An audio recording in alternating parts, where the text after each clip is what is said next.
राजमाता पुण्यश्लोक अहिल्यादेवी होळकर यांच्या 300व्या जयंतीनिमित्तानं पुण्यश्लोक अहिल्यादेवी होळकर जन्मोत्सव सोहळा समितीचे संस्थापक अध्यक्ष समाधान बागल यांनी अनोख्या स्वरूपाने पुण्यश्लोक अहिल्यादेवी होळकर यांची जयंती साजरी केली आहे। या जयंतीच्या निमित्तानं त्यांनी 300 मूर्तींचं वाटप केलं। एक गाव एक मूर्ती याप्रमाणे 300 मूर्ती वाटून 300 गावांमध्ये एकाच वेळी जयंती साजरी करण्याचा त्यांनी प्रयत्न केलाय। तसेच 300 जागी जयंती साजरी होणार या आनंदात त्यांनी मागील 3 दिवसांमध्ये 28 मे 2025 रोजी इंदोरचे सध्याचे युवराज यशवंतराजे होळकर यांच्या हस्ते त्यांना साखर वाटप करून आनंद यात्रेची सुरुवात केली व मागील 3 दिवसात जेथे जयंती तेथे साखर वाटप आनंदाची साखर वाटून समाधान बागल यांनी आपली आनंद यात्रा साजरी केली आहे।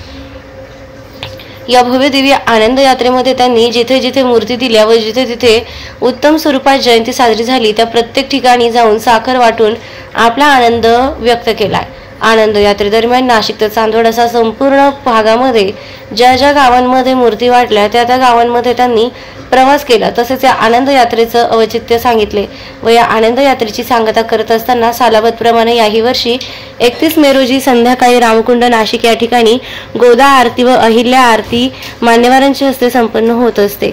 याही वर्षी आनंद यात्रेची सांगता करताना प्रमुख अतिथी साधू संत महात्मे खासदार राजाभाऊ वाजे व श्री स्वामी समर्थ केंद्राचे अण्णासाहेब मोरे होळकर करण्याची वंशज मुकुंदराजे होळकर, राजेंद्र बाबुल दिगंबर मोगरे, पूनमताई मोगरे, शोभाताई काळे, संगीताताई पाटील, दत्तू बोडके, श्याम गोसावी, बब्बू भगत या जन्मोत्सवाचे अध्यक्ष निवृत्ती धात्रक, हेमंत शिंदे, शशिकांत कोथमिरे, भूषण जाधव, वैभव रोकडे तसेच हजारे होळकर प्रेमी तसेच मातेचे दर्शन घेण्यासाठी उपस्थित होते।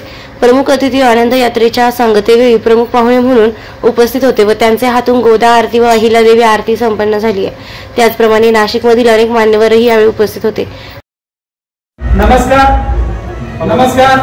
नांदूर मध्यमेश्वर या श्रीराम मंदिरामध्ये इथे एक फोटो लावलेला आहे। आदरणीय व्यक्तिमत्व कोण आहे तिथल्या गावकऱ्यांना सुद्धा कुणाला माहित नाही किंवा मलाही माहित नाही। आम्ही त्यांचा आदर करतो, परंतु आम्हाला न विचारता या मंदिरामध्ये फोटो लावलेला आहे।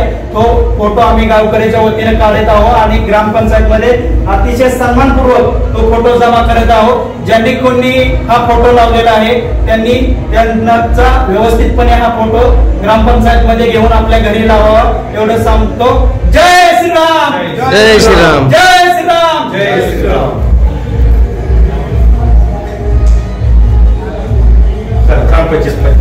तो राम दे